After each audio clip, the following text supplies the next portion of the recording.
Muy bien. Entonces empecemos con el tema, ¿bien? Nos habíamos quedado nosotros en piso pélvico. Pues vamos a continuar con piso pélvico. Aquí. Bien. En relación a los músculos del periné. Uy, uy, uy, uy.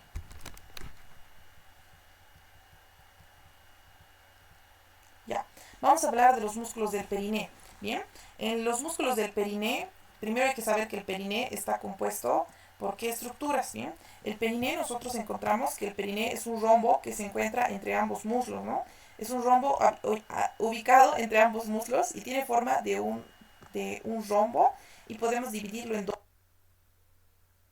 triángulos, ¿no? Un triángulo anterior, que es el triángulo urogenital, y un triángulo posterior, que es el triángulo anal, ¿bien? Este rombo lo vamos a delimitar adelante por la sínfisis del pubis, hacia atrás por el coxis, y a los costados o laterales por las tuberosidades isquiáticas, ¿no? El triángulo anterior es el urogenital, porque están los genitales y la uretra, y el posterior es el anal, ¿bien? Ahora, los músculos que van a estar aquí en el periné los vamos a dividir en dos planos, ¿bien? Hay un plano superficial de los músculos del periné que van a ubicarse en el espacio perineal superficial. Entonces los músculos perineales ubicados en el espacio perineal superficial van a ser los siguientes. Este músculo, que es el músculo bulbo esponjoso, ¿no?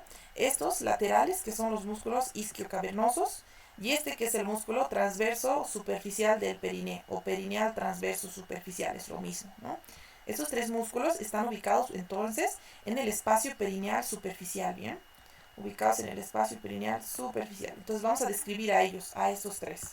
Hablemos del isquio cavernoso. Los isquiocavernosos son músculos que se originan aquí, en las tuberosidades isquiáticas y aquí, en las ramas isquiáticas, ¿no? Entonces se originan en las tuberosidades y las ramas isquiáticas. Y claro que tenemos dos isquiocavernosos, ¿no? Uno del varón y uno de la mujer. Entonces empecemos por el de la mujer. En el de la mujer, de este origen, se inserta hacia el clítoris, ¿bien? Los dos isquiocavernosos se insertan hacia el clítoris, ¿listo? En cambio, en el varón, los dos isquiocavernosos se insertan a las estructuras internas del pene. Esos son los isquiocavernosos. ¿Qué funciones tendrán? Los isquiocavernosos mantienen la erección del clítoris y mantienen la erección del pene. ¿Qué es la erección? La erección es el endurecimiento y agrandamiento de los genitales femeninos y masculinos por sangre, ¿bien? Por sangre, se endurecen porque ingresa sangre, ¿no? Entonces los isquiocavernosos ayudan a que la sangre, fuerzan a que la sangre ingrese al pene y al clítoris. De esa manera ellos mantienen la erección del pene, ¿bien? Y del clítoris. Los siguientes músculos son los bulboesponjosos. También están en el espacio perineal superficial, ¿no? Son superficiales. Bien, los bulboesponjosos son dos, bulboesponjoso de la mujer y el del varón, ¿no? Los dos bulboesponjosos se originan del mismo sitio, de un tendón llamado cuerpo perineal. El cuerpo perineal está entre el ano y el genital, ¿no? El cuerpo perineal. Desde los cuerpos perineales, los dos bulboesponjosos se extienden, el de la mujer hasta la sínfisis del pubis, y el del hombre, el bulbo esponjoso, se extiende y rodea a la raíz del pene, como vemos acá, ¿no ve? Bien, el bulbo esponjoso femenino, como nos damos cuenta, va hasta la sínfisis y en su trayecto rodea a este orificio que es la uretra y rodea a este orificio que es la vagina, ¿no ve? Entonces rodea a la uretra y a la vagina el músculo bulbo esponjoso en la mujer. En cambio, en el varón está rodeando a la raíz del pene. ¿Qué acción tendrán los bulbos esponjosos? Como están cerca de la uretra, ¿no ve? Porque el pene tiene la uretra masculina y aquí está la uretra femenina, ayudan a expeler la orina residual, ¿no? Ayudan a expeler la orina residual que se quedó en la vejiga después de una micción, después de orinar. Bien, otra función. En la mujer, ¿qué están haciendo los bulbos esponjosos? El bulbo esponjoso está rodeando el orificio vaginal, entonces es capaz de estrechar el orificio vaginal, ¿no? Y además de estrechar el orificio vaginal, puede ayudar a la excreción de unas pequeñas glándulas que se encuentran aquí, que son las glándulas vestibulares mayores o de Bartolino. Puede ayudar a que las glándulas expulsen su contenido, ¿bien? El bulbo esponjoso en la mujer. En cambio, en el varón, como comprime a la uretra, ¿no ve? Y ayuda a expulsar las últimas gotas de orina, el bulbo esponjoso también puede comprimir y ayudar a expulsar el semen durante la eyaculación masculina, ¿no? Ayuda a expulsar el semen durante la eyaculación masculina, las contracciones espasmódicas del bulbo esponjoso masculino.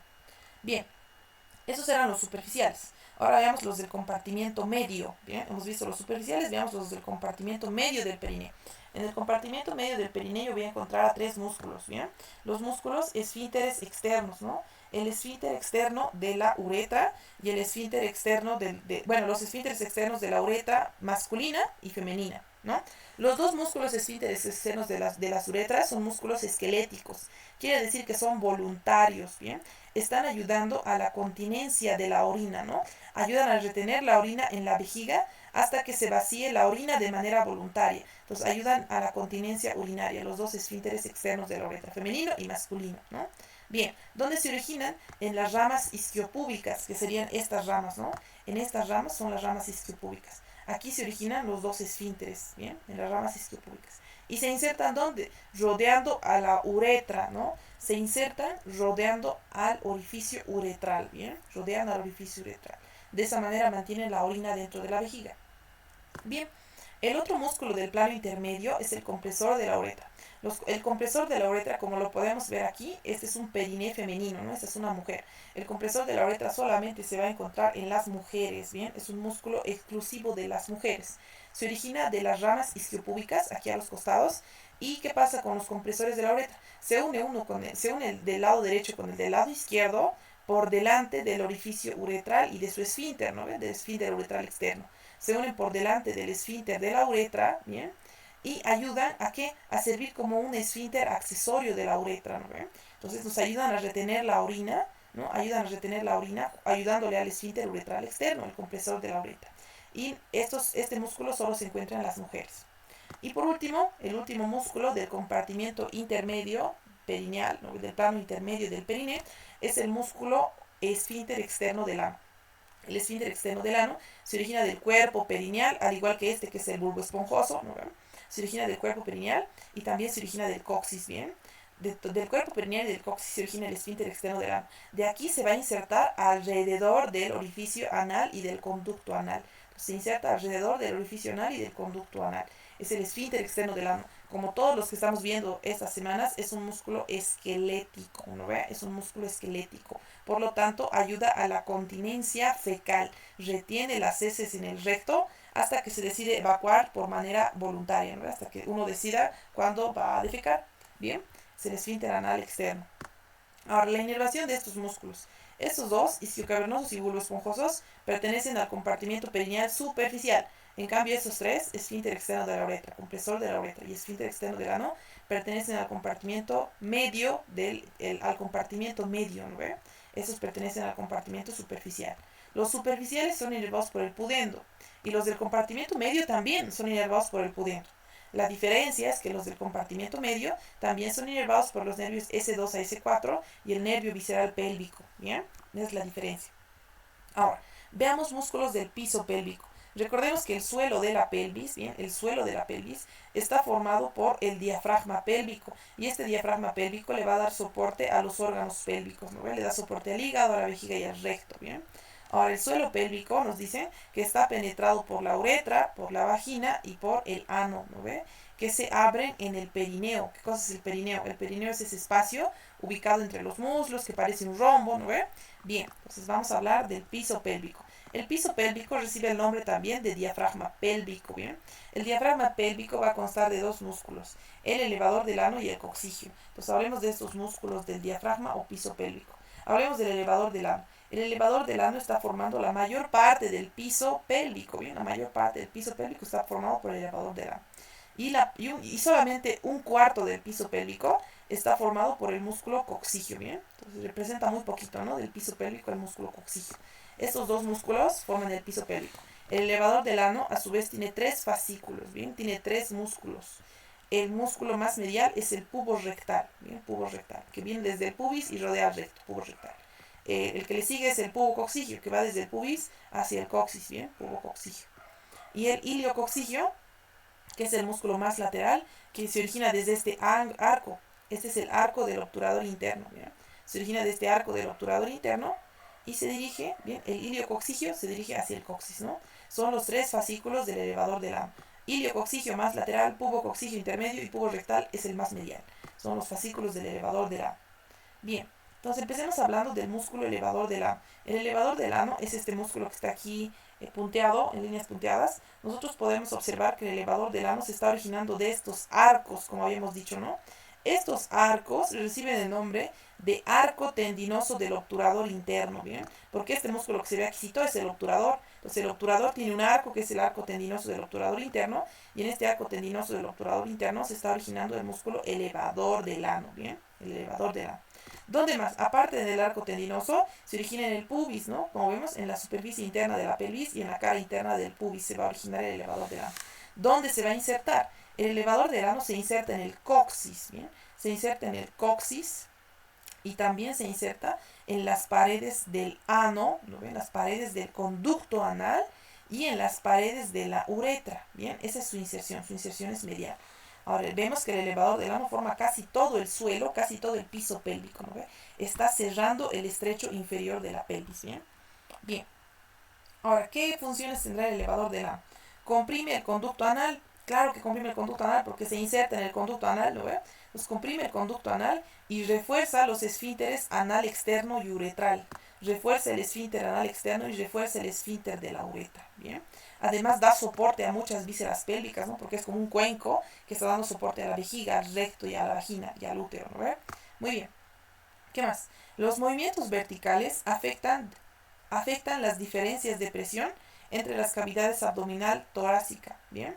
Por lo tanto, pueden ayudar a la respiración profunda. Cuando uno mueve el abdomen, cuando uno mueve su diafragma, a veces se aumenta la presión intraabdominal y esto comprime al elevador del ano, ¿bien? Eso nos quiere tratar de explicar, ¿no? Durante la respiración profunda se puede comprimir el elevador del ano.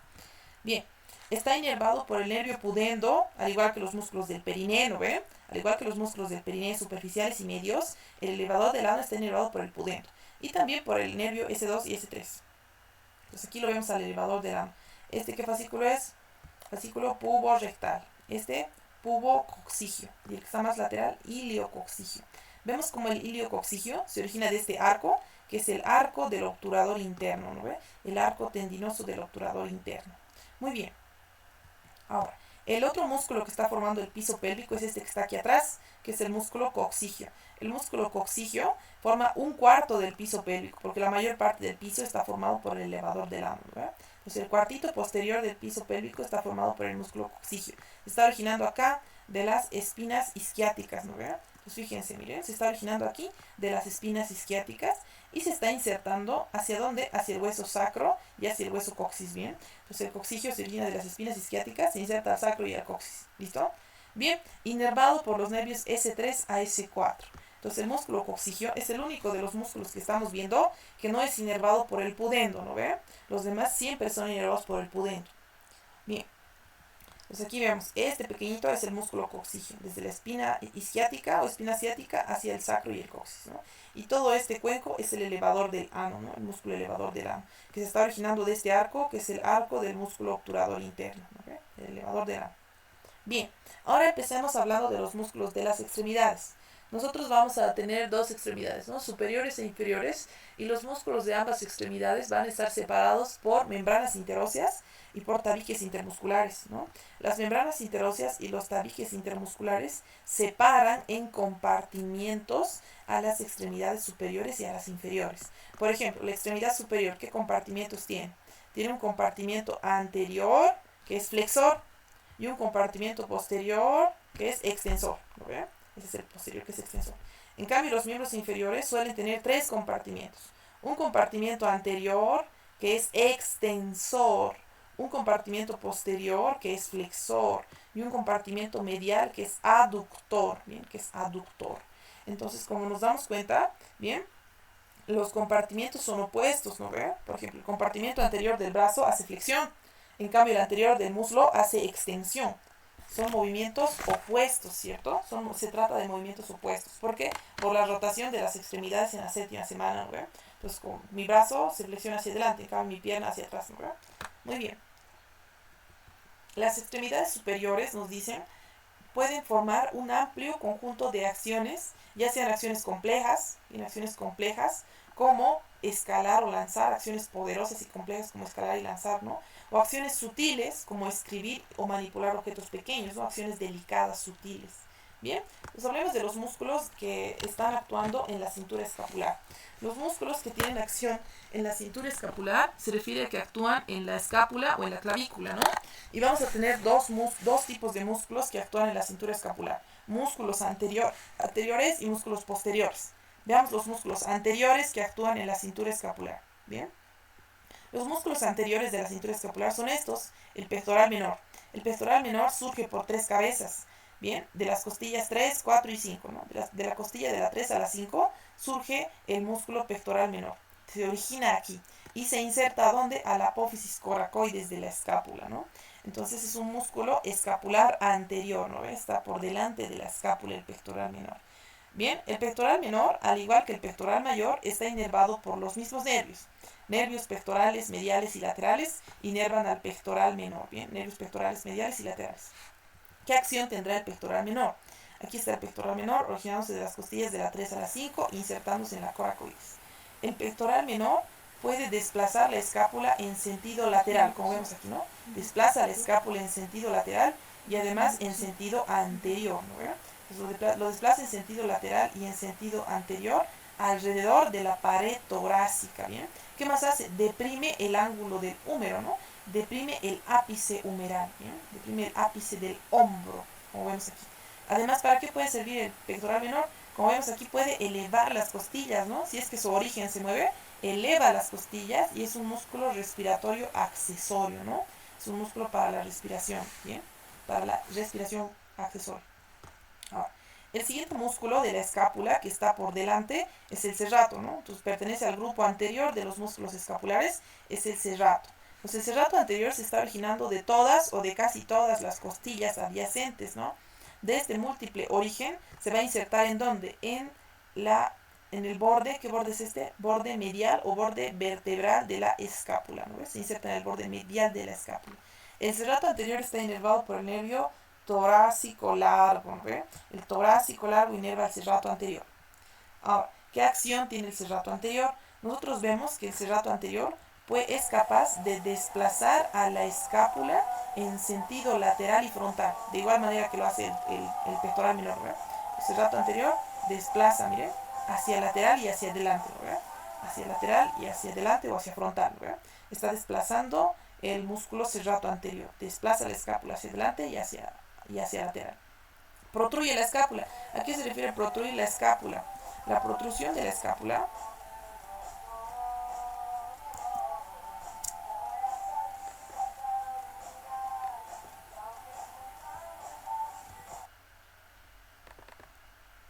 ya, la protrusión de la escápula es justamente esto, ¿no? Llevarla hacia adelante, eso es protruir la escápula. En cambio, retraer es llevarla hacia atrás otra vez, como ponerse rectos. Pues protruye la escápula, como la podemos ver, ¿no? Protruye la escápula. Ahora, ¿para qué será importante el músculo serrato? Es sumamente importante para los movimientos de empuje del brazo, ¿no? Como habíamos visto el músculo serrato, ¿bien? Puede servirnos para empujar. ¿Por qué? Porque desplaza a la escápula hacia lateral, ¿no? ¿Bien? Nos sirve para movimientos como empujar objetos, ¿bien? O también empujar el brazo hacia adelante como al dar un golpe, ¿no ve? Por eso le llaman músculo del boxeador al músculo serrato anterior. Muy bien. Ahora, ya hemos visto a los dos músculos que actúan sobre la escápula, pero que están adelante, ¿no ve? Era el grupo anterior, el serrato anterior y el pectoral menor. Ahora veremos los que actúan en la escápula, pero que están por detrás, el grupo posterior de la escápula. Bien, el músculo trapecio es un músculo que está en el grupo posterior de la escápula. Es un músculo que tiene forma de un rombo y va a tener un origen, ya habíamos visto su origen, en la protuberancia occipital externa, en el ligamento nucal, en las apófisis espinosas de las vértebras cervicales hasta la T4, y de aquí se inserta en las espinas de las escápulas y se inserta en la parte lateral de las clavículas también, ¿ve? Esa es su inserción. Ahora, el trapecio va a estar inervado por el nervio accesorio, además de los nervios C3 y C4, ¿no? Entonces son inervados por el nervio accesorio y el nervio C3 y C4. ¿Qué acciones va a tener el trapecio? El trapecio, como vemos aquí, puede realizar aducción de las escápulas, ¿no ve? Realiza aducción de las escápulas. A la aducción escapular le decimos retracción, ¿no ve? Retrae las escápulas como al ponernos firmes. ¿Qué otras acciones tiene el músculo trapecio? Puede elevar los hombros, como vemos, ¿no? Eleva los hombros y cuando se relaja puede deprimir los hombros, ¿no? Entonces, eleva y deprime los ápices de los hombros, ¿bien? Actúa junto con otros músculos para retraer la escápula, como habíamos dicho acá, ¿no? Muy bien. El músculo elevador de la escápula es un músculo que se origina de las apófisis transversas de las primeras 4 vértebras cervicales. Y de aquí se inserta este ángulo. Este es el ángulo superior de la escápula, ¿ve? Se inserta el ángulo superior de la escápula. ¿Este ángulo cuál es? Este es el ángulo lateral, ¿no? Entonces se inserta el ángulo superior de la escápula. ¿Qué nervio inervará al elevador de la escápula? Al elevador de la escápula lo inerva el nervio dorsal escapular. El nervio dorsal de la escápula inerva al elevador de la escápula. ¿Cuál es la acción del elevador de la escápula? Cuando las vértebras cervicales están fijas, el elevador de la escápula eleva la escápula. ¿Bien? Entonces, eleva la escápula si las vértebras cervicales están fijas. Ahora, ¿qué pasa si qué pasa si al revés, ¿no? Si la escápula está fija, puede flexionar la cabeza, ¿no? Flexiona el cuello en sentido lateral, ¿no? Si la escápula está fija, el músculo elevador de la escápula derecho flexiona el cuello a la derecha, ¿no? Entonces flexiona el cuello en sentido lateral, ¿bien? Muy bien. Los romboides igual son músculos posteriores de la escápula y son dos músculos, ¿bien? Los dos músculos romboides están entre las vértebras y la escápula, entre las vértebras y el borde medial de la escápula. Encontramos el romboides chiquitito, que es el romboides menor, que puede estar ausente incluso a veces o estar unido al romboides mayor. El romboides que está abajo es el romboides mayor. El romboides menor se origina de las espinosas de C7 a T1 y se inserta en el borde medial de la escápula. El romboides mayor se origina de las vértebras de T2 a T5, ¿no? De las apófisis espinosas de T2 a T5 y se inserta en el borde medial de la escápula. Bien, ¿cuál será su acción del romboides? Esto, retracción de la escápula. Las acerca a la línea media, parecido a lo que hace también el trapecio, ¿no ve? Retrae la escápula. Además puede fortalecer la articulación del hombro al fijar la escápula, ¿no? Fija la escápula y también retrae la escápula. Romboides. Los romboides y el elevador de la escápula están inervados por el nervio dorsal de la escápula, ¿bien? Están inervados por el nervio dorsal de la escápula. Muy bien. Ahora, vamos a ver a músculos que actúan sobre el brazo. Hay algunos músculos que actúan sobre el brazo, como ser el pectoral mayor, ¿bien? El pectoral mayor es un gran músculo, es el músculo más anterior del tórax.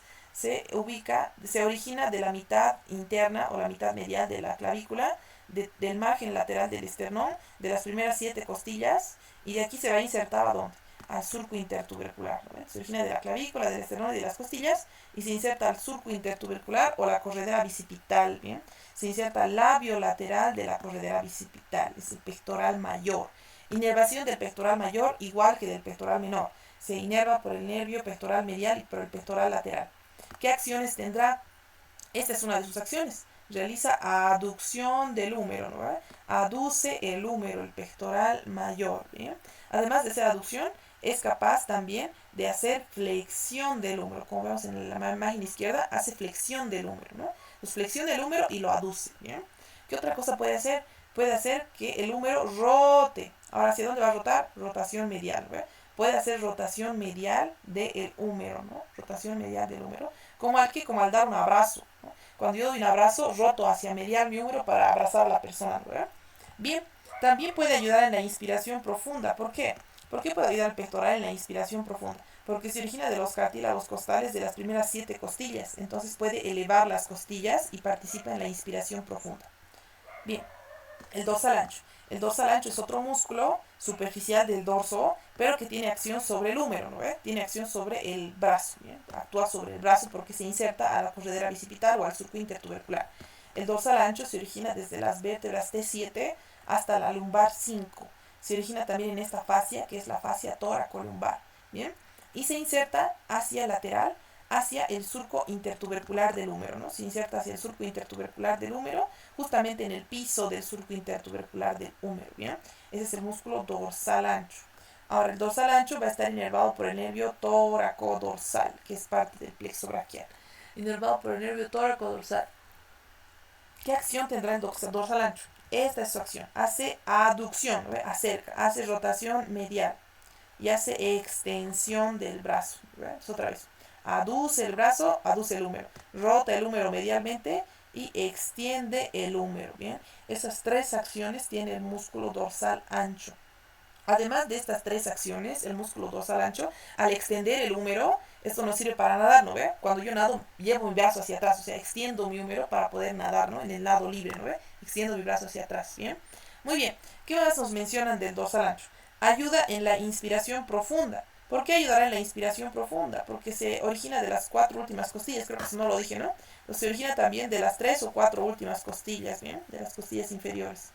Bien, pues como tiene ese origen en las costillas, es por eso que igual puede ayudar en la inspiración, ¿no? no solamente ayuda en la inspiración, también ayuda sobre todo en la expiración. Su función más importante es ayudar en la expiración. Cuando el dorsal ancho se contrae, deprime las 4 últimas costillas y participa en la expiración forzada. ¿Qué significa expirar forzadamente? Sacar todo el aire. Y eso me sirve para tocar instrumentos, ¿no ve? Para tocar instrumentos, para cantar o para soplar, ¿no ve? Pues fíjense cómo el dorsal ancho sirve para la expiración forzada. Bien, ahora veamos los músculos que actúan sobre el brazo, ¿bien? Entonces, hay músculos que están actuando sobre el brazo, eh, por ejemplo, los músculos escapulares. Músculos escapulares que actúan sobre el brazo son el deltoides, ¿no? El deltoides se está originando de aquí, de la porción lateral de la clavícula y de la espina de la escápula, ¿bien? De ahí se origina el deltoides. Porción lateral de la clavícula, espina de la escápula y aquí, la espina ¿dónde termina? En el acromion, ¿no? Entonces, espina de la escápula, acromion y la parte lateral de la clavícula, se origina el deltoides. De este gran origen, el deltoides se inserta acá a la tuberosidad deltoidea del húmero, ¿no? Se inserta a la tuberosidad deltoidea del húmero. Ahora, el deltoides va a tener varias acciones, ¿bien? Cuando estas fibras que están aquí de la clavícula se contraen, el deltoides hace flexión del brazo, ¿no? Esa flexión es llevar el brazo hacia adelante, ¿no?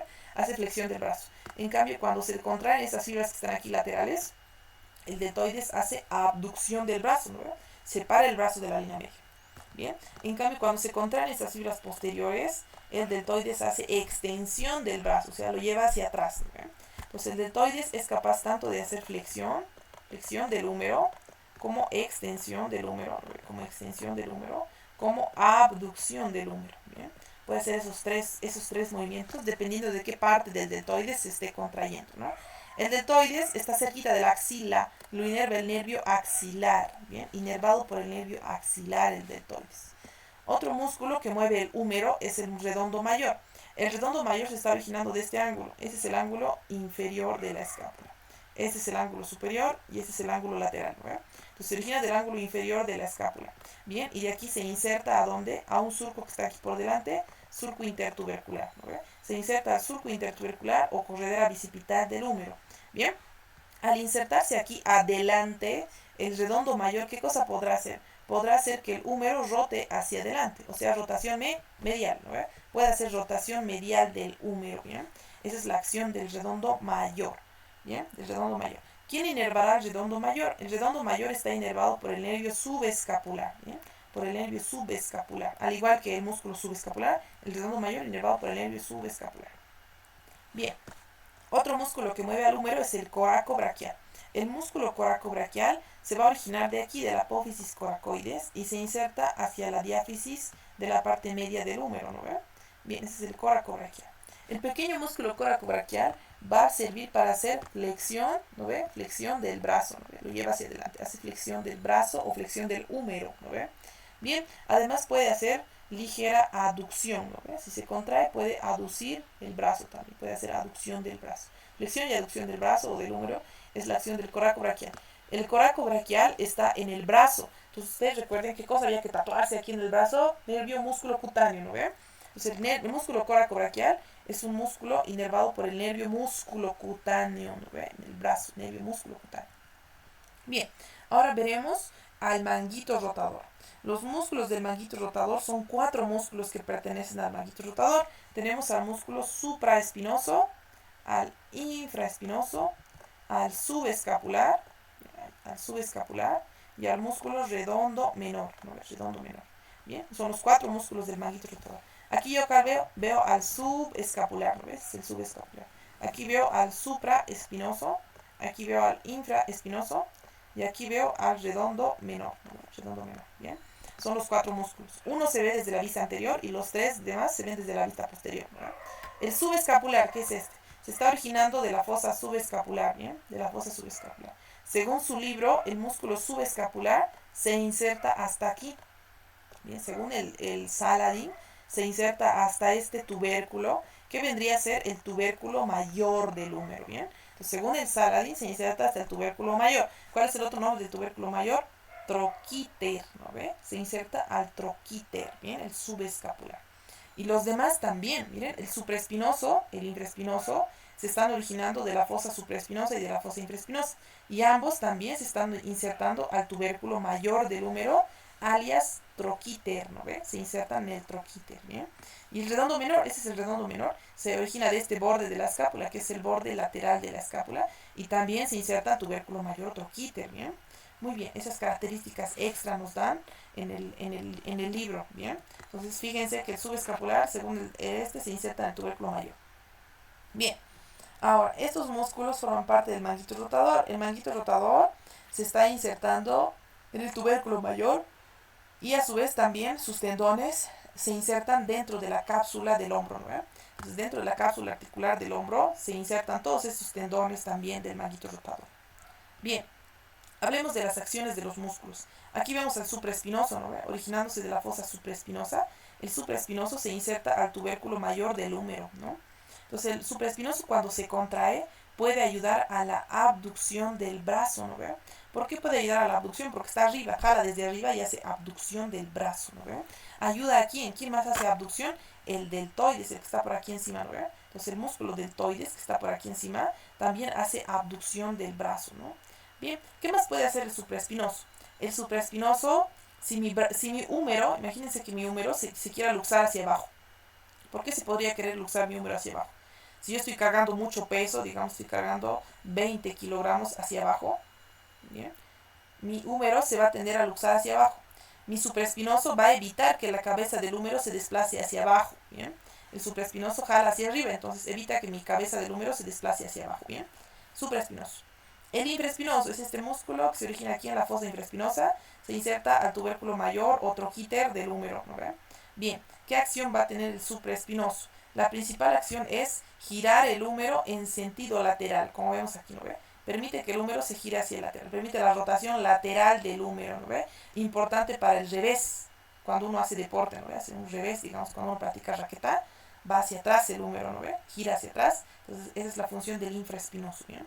Además, ¿qué nos dicen? Modula la acción del deltoides, evitando que la cabeza del húmero se deslice hacia arriba, Entonces, evita que la cabeza del húmero vaya hacia arriba, ¿no ve? Porque este músculo está inferior, es infraespinoso. Entonces, evita que se deslice hacia arriba. Bien, el redondo menor. El redondo menor es un músculo, como habíamos dicho, que se origina de este borde, ¿no? Que es el borde lateral o borde lateral o borde axilar de la escápula. Desde aquí se inserta al tubérculo mayor del húmero, o troquíter, ¿no ve? Es el redondo menor. El redondo menor está realizando, ¿qué cosa? Rotación lateral del húmero. Lo mismo que el infraespinoso, ¿no ve? Permite que el húmero gire en sentido lateral, ¿listo? Hace rotación lateral del húmero. El redondo menor es similar al infraespinoso, ¿bien? Bien, además, ¿qué cosa hace? Evita que la cabeza del húmero se desplace hacia arriba, ¿no ve? Bien, porque lo tracciona hacia abajo. Se evita que la cabeza del húmero se luxe hacia arriba, porque lo tracciona hacia abajo. Redondo menor. El otro músculo es el subescapular, ¿bien? El músculo subescapular es un músculo, ¿bien? Que nos ayuda, bien, como está aquí adelante, ¿no ve? Ayuda a que el húmero rote hacia dónde? Hacia medial, ¿no ve? Como está por delante, ayuda a que el húmero rote hacia medial. Gira el húmero en sentido medial, ¿bien? Muy bien, eso es súper importante. Gira el húmero en sentido medial. En cambio, el redondo menor y el infraespinoso estaban girando en sentido lateral. Bien, ¿qué más puede hacer el subescapular? Nos dice, evita que la cabeza del húmero se deslice hacia arriba, porque es un músculo que está hacia abajo, ¿no ve? Cuando la cabeza del húmero se trata de desplazar hacia arriba, el subescapular lo mantiene hacia abajo, ¿no ve? Evita el desplazamiento superior de la cabeza del húmero. Ahora, la inervación de estos músculos, de esos últimos músculos que hemos visto de la escápula, es sencilla si la vemos de manera global, ¿bien? Entonces la trataremos de ver de manera global la inervación. Aquí vemos al músculo, este es el músculo elevador de la escápula, que va aquí al ángulo de la escápula, ¿no? Al ángulo superior de la escápula. Ese es el elevador de la escápula, pintado en rojito. Elevador de la escápula. ¿Este quién es? Este es el romboides menor y este es el romboides mayor, ¿no? Entonces, elevador de la escápula, romboides menor y romboides mayor, ¿no? Estos tres músculos que están mediales están inervados por el mismo nervio, que es este, por el nervio escapular dorsal, ¿no ve? Por el nervio escapular dorsal, ¿bien? Los tres músculos, elevador de la escápula, romboides menor, romboides mayor, por el dorsal escapular. En cambio, estos dos, ¿quiénes son? Supraespinoso e infraespinoso, ¿no ve? Supraespinoso e infraespinoso están inervados por el nervio supraescapular, ¿no? Pues recordemos que el nervio supraescapular pasa por una escotadura que está en el borde superior de la escápula, ¿no? Entonces el nervio supraescapular inerva al supraespinoso y al infraespinoso. Bien, bien. Nos faltan, ¿qué músculos del manguito rotador? Su inervación. Nos falta la inervación del músculo subescapular, del redondo menor, ¿verdad? Entonces, el músculo redondo menor, que sería este, recuerden, redondo menor, desde el borde lateral de la escápula hacia el tubérculo mayor del húmero, ¿verdad?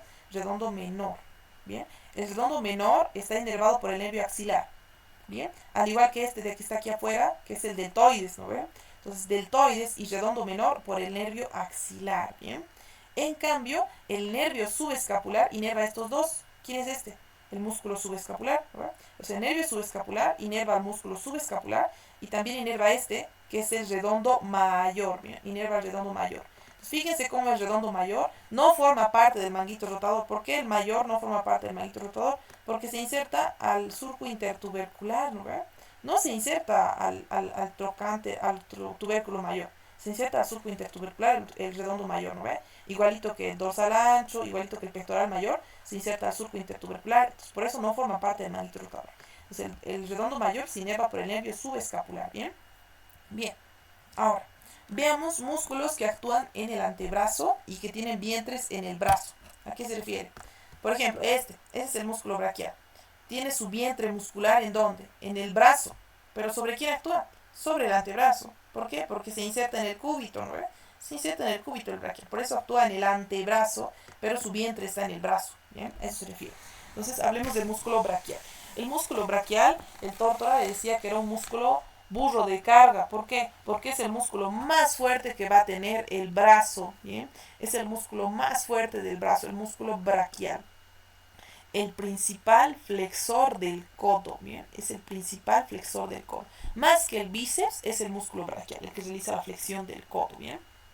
Bien, este gran músculo potente se está originando de la diáfisis del húmero, ¿no ve? De la superficie anterior de la diáfisis del húmero, y de aquí se inserta, como habíamos dicho, al cúbito. El braquial se inserta en el cúbito. ¿En qué partes del cúbito?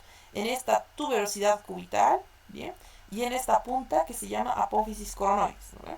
Entonces, en la apófisis coronoides y la tuberosidad cubital se inserta el músculo braquial. De esa manera los tracciona hacia arriba para hacer la flexión del codo, ¿no ve? Es el braquial. Como es un músculo muy potente, requiere doble inervación. Lo va a inervar el nervio músculo cutáneo y el nervio radial, ¿bien? Doble inervación, músculo cutáneo y radial. Ahora, hablemos del bíceps. El bíceps braquial es un músculo con dos cabezas, ¿bien? Va a tener una cabeza larga y una cabeza corta. La cabeza larga es lateral, con L de lateral, y la cabeza corta es medial, ¿bien? Entonces, la cabeza larga se está originando por aquí arribita, justo por encima de la cavidad glenoidea, ¿no ven? En el margen superior de la cavidad glenoidea, la cabeza larga. Y la cabeza corta se origina aquí, en la apófisis coracoides, ¿no? Corta con C de coracoides. De este origen, las dos cabezas se dirigen hacia la diáfisis del húmero, ¿no ve? Bien, y forman su vientre muscular que está en el brazo, ¿no ve? Pero no se insertan en el brazo, se insertan en el antebrazo. Se insertan aquí a una tuberosidad que tiene el radio, que es la tuberosidad radial, ¿bien? Se insertan al radio, a la tuberosidad radial. Y se insertan también en el antebrazo a partir de esta pequeña aponeurosis, ¿bien? Se insertan en el antebrazo por esta aponeurosis que le llamamos aponeurosis bicipital, ¿no? Se inserta en el antebrazo. Muy bien, ese es el bíceps braquial. Ahora, el bíceps braquial es un músculo que va a colaborar con la flexión del antebrazo junto con el músculo braquial, ¿no ve? ¿Quién lo va a inervar al bíceps? Al bíceps lo inerva el nervio músculo cutáneo. Bien, las funciones. Flexiona el hombro, ¿no ve? Hace flexión del hombro y también hace flexión del codo, ¿no ve? Flexión del hombro y flexión del codo. Esa es la acción del bíceps braquial, ¿bien? Además, ¿qué hace su cabeza larga? Su cabeza larga, el tendón de la cabeza larga, pasa por la corredera bicipital, como habíamos dicho, ¿no? Y ayuda a estabilizar la articulación del hombro, ¿no? Ayuda a estabilizar la articulación del hombro, la cabeza larga, ¿no? El tendón de la cabeza larga estabiliza el hombro al mantener la cabeza del húmero contra la cavidad glenoidea. ¿Bien? Muy bien. Ahora, entonces, como recordaremos, en el brazo hay que tatuarse nervio músculo cutáneo, porque tanto este musculito, ¿cuál es? Coracobraquial. Este es el braquial. Coracobraquial, braquial. Y el que los tapa los dos, que es el bíceps, ¿no? Coracobraquial, braquial y bíceps, todos por el nervio músculo cutáneo, ¿bien? El más potente de los tres es el braquial. Ahora, el braquial, como es más potente, requiere la ayuda del nervio radial también. Entonces, el músculo cutáneo y el radial inervan al braquial. Muy bien.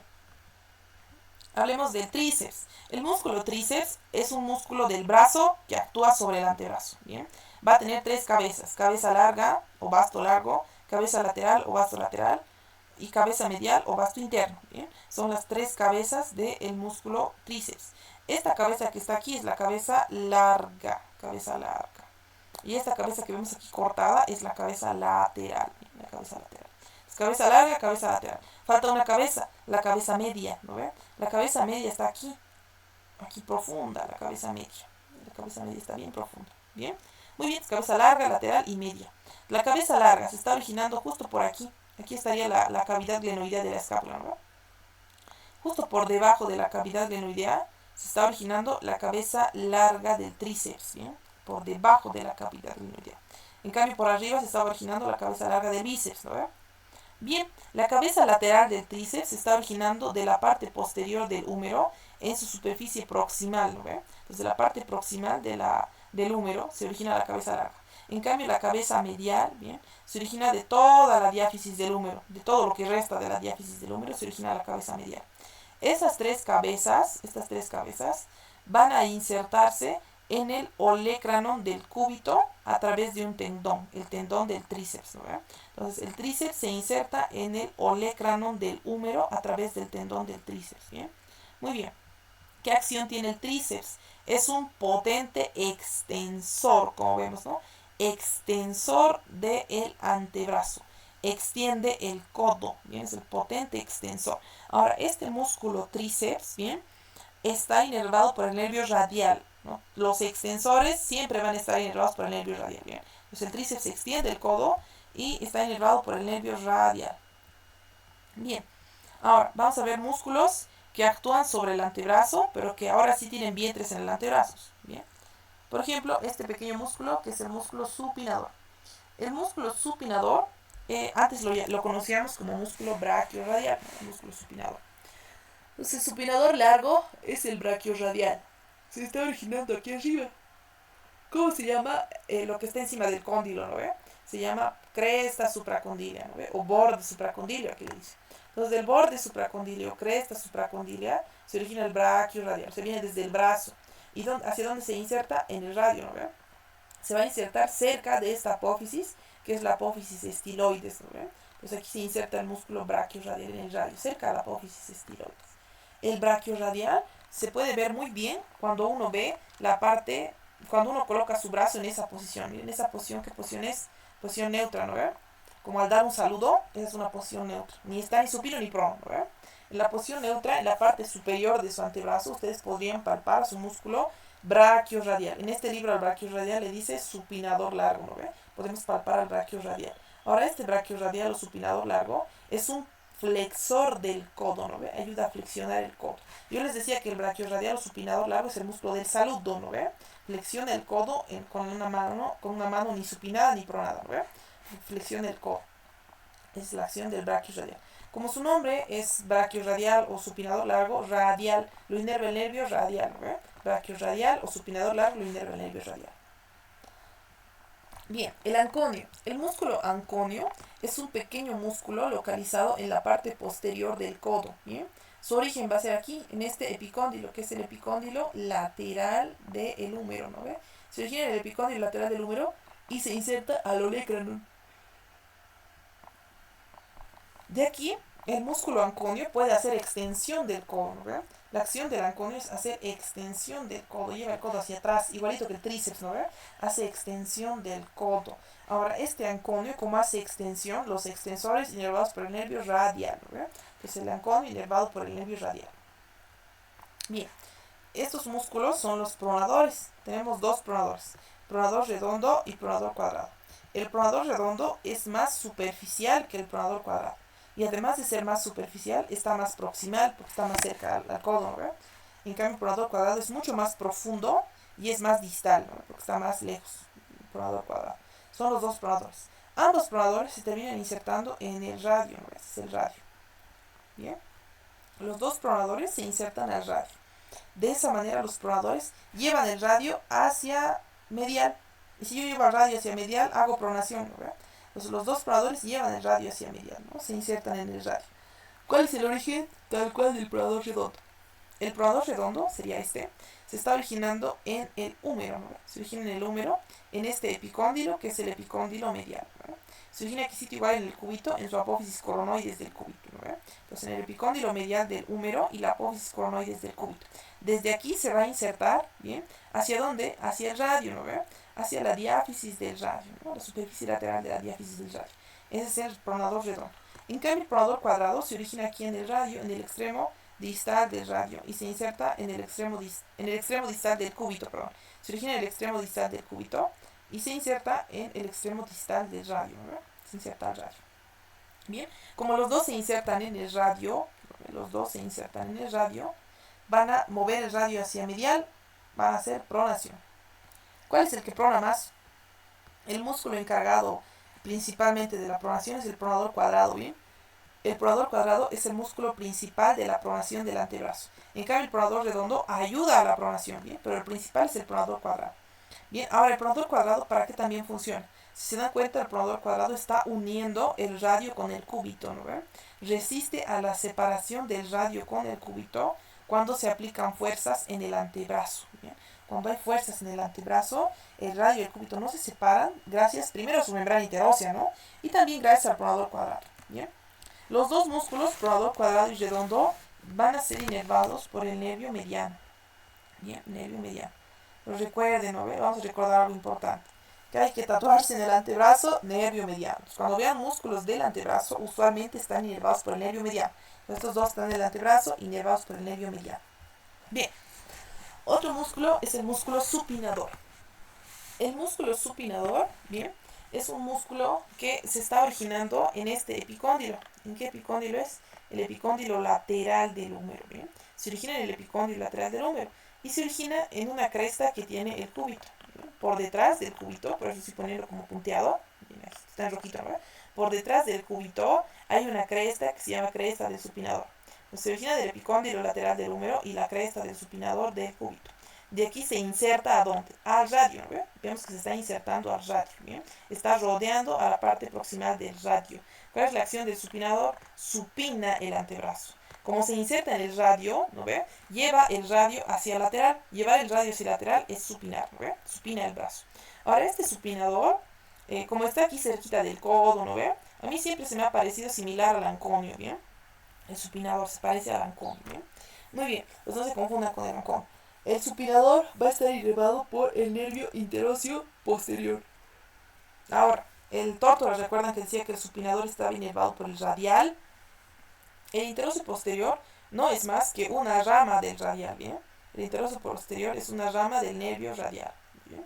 Está inervado por el nervio radial a través de su ramo interóseo posterior, el músculo supinador. Aquí vemos a los músculos, ¿no?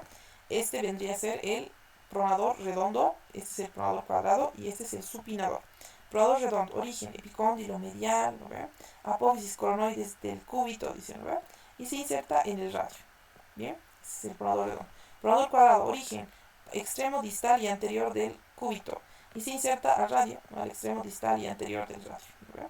Bien, son los dos pronadores. Ese es el supinador, origen, epicóndilo lateral del húmero. Y esta línea, que le llaman cresta del supinador del cúbito, ¿verdad? Y de aquí se inserta al radio, ¿no? Se inserta al radio, ese es el supinador, ¿bien? Sirve para lo que menciona su nombre, supinar y pronar. Ahora, pregunta interesante. ¿Por qué hay dos pronadores, redondo y cuadrado, y por qué hay solo un supinador? Porque el supinador, hay otros músculos que supinan también. Me olvidé mencionar que otro músculo que supina, ¿quién es? El bíceps, ¿bien? El bíceps se encarga de la supinación rápida y forzada del antebrazo, ¿bien? El bíceps también supina. ¿Por qué supina el bíceps? Porque el bíceps se inserta en la tuberosidad del radio. Como se inserta en el radio, lleva el radio hacia el lateral, o sea, está supinando, ¿no? El bíceps es un supinador rápido y forzado, ¿bien? En cambio, el supinador, entonces el bíceps ayuda al supinador, ¿verdad? El bíceps ayuda al supinador. Muy bien. Ahora sí, veamos músculos que actúan sobre la muñeca y la mano. Pues veamos músculos que actúan sobre la muñeca y la mano. Entonces, los músculos que actúan sobre la muñeca y la mano van a estar en el antebrazo. Los músculos que actúan en la mano y la muñeca están en el antebrazo. Y el antebrazo tiene dos compartimientos, ¿no ve? Un compartimiento flexor, que sería este, que es anterior, y atrás tiene su compartimiento extensor, ¿no ve? A su vez, el compartimiento flexor tiene dos planos, un plano superficial y un plano profundo. Entonces vamos a ver ahorita. El plano superficial del compartimiento flexor del antebrazo, ¿bien? Entonces vamos a ver su plano superficial. ¿Qué músculos hay en este plano superficial? Miren, estamos viendo el plano, los músculos superficiales del compartimiento flexor del antebrazo que actúan sobre la muñeca y sobre los dedos, ¿no? Bien, pues ¿qué músculos son estos? Son músculos el flexor radial del carpo, el palmar largo, el flexor cubital del carpo y el flexor superficial de los dedos. Estos cuatro músculos pertenecen a este plano superficial del compartimiento flexor. Estos músculos, todos ellos, se están originando de un origen en común. ¿De dónde? Del epicóndilo medial, ¿verdad? Estos músculos flexores superficiales se originan del epicóndilo medial del húmero. ¿Bien? Bien. Entonces vamos a ver uno por uno. Entonces empecemos viendo con el flexor radial del carpo. El flexor radial del carpo sería este, ¿verdad? El del epicóndilo medial. Fíjense, este es un brazo del lado izquierdo, ¿no? ¿Verdad? Es un brazo del lado izquierdo. Está supinado, como vemos aquí, ¿no? ¿Verdad? Es un brazo izquierdo supinado, como el de ustedes, ¿no? ¿Verdad? Brazo izquierdo supinado. Se origina en la apófisis, en el epicóndilo medial del húmero, el flexor radial del carpo.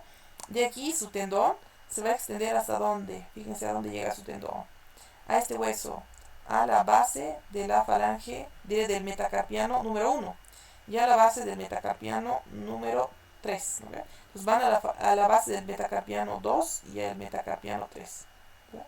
Bien, al metacarpiano 2 y 3. Bien, bien. Ese es el flexor radial del carpo. Van a los metacarpianos 2 y 3. ¿Qué acción tendrá el flexor radial del carpo? El flexor radial del carpo va a tener la acción que es esta, que va a ser flexionar radialmente la muñeca, ¿no? Se flexiona la muñeca hacia el pulgar, la flexión radial del carpo, ¿no? ¿Qué más hace? Flexiona la muñeca también, puede flexionar la muñeca, o sea, dirigirla en sentido anterior, ¿no? Esa es la acción del flexor radial del carpo. Bien, ahora el siguiente músculo es el flexor cubital del carpo. El flexor cubital del carpo es un músculo que se está originando aquí, en este epicóndilo, que es el epicóndilo medial del húmero, ¿no? El epicóndilo medial del húmero. Flexor cubital del carpo es este que está más medial. Se está insertando aquí, miren. Se inserta aquí este hueso chiquitito, que es el pisiforme. Se inserta este, que es el ganchoso. Y se inserta aquí también, en la base del quinto metacarpiano. Entonces inserta el pisiforme, ganchoso y base del quinto. Es el flexor cubital del carpo. ¿Bien? Flexor cubital del carpo. ¿Qué acción tendrá el flexor cubital del carpo? Flexionar la muñeca en dirección cubital, ¿no ve? Es la flexión cubital del carpo. Flexionar la muñeca hacia el meñique, ¿no ve? Flexor cubital del carpo. También puede flexionar la muñeca, ¿bien? En sentido inferior, ¿bien? Flexiona la muñeca en sentido anterior, ¿no ve? Flexiona la muñeca. Ese es el flexor cubital del carpo. Bien. Siguiente músculo va a ser el músculo flexor superficial de los dedos. El flexor superficial de los dedos, como los demás, se está originando del epicóndilo medial del húmero, ¿no? Se origina del epicóndilo medial del húmero.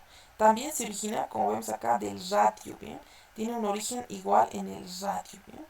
Y también en la apófisis coronoides, según este libro, ¿no? Entonces, en el radio, la apófisis coronoides y epicóndilo medial del húmero. De aquí este flexor superficial de los dedos se va a insertar a estas falanges, a las falanges medias, ¿bien? Se va a insertar a las falanges medias de los dedos desde el segundo dedo hasta el quinto dedo, ¿no? El segundo, tercer, cuarto y quinto dedo, ¿no? Falanges medias de los dedos 2 al quinto, ¿no? Muy bien, flexor superficial de los dedos. Cuando este músculo se contrae, bien, cuando se contrae el flexor superficial de los dedos, puede hacer flexión de la muñeca, ¿no? Que es flexionarla hacia adelante. Flexiona la muñeca, ¿bien? ¿Qué otra cosa puede hacer el flexor superficial de los dedos? Flexiona estas articulaciones, que son las metacarpofalángicas. Y flexiona estas articulaciones, que son las interfalángicas, ¿no? Flexiona las articulaciones interfalángicas, metacarpofalángicas y flexiona la muñeca. Eso hace el flexor superficial de los dedos, ¿bien? Bien. Ahora, el último músculo es el palmar largo. El músculo palmar largo es un pequeño músculo delgado originándose del epicóndilo medial. El que está aquí al medio, ese es el palmar largo. Es ausente en algunas personas el palmar largo, ¿no? Se está insertando aquí en esta fascia que se conoce como aponeurosis palmar. se inserta en la aponeurosis palmar, aquí, en la palma, y se inserta aquí también en el retináculo flexor, ¿verdad? Se inserta en el retináculo flexor y la aponeurosis palmar, es el palmar largo, suele ser ausente. ¿Qué acción tiene el palmar largo?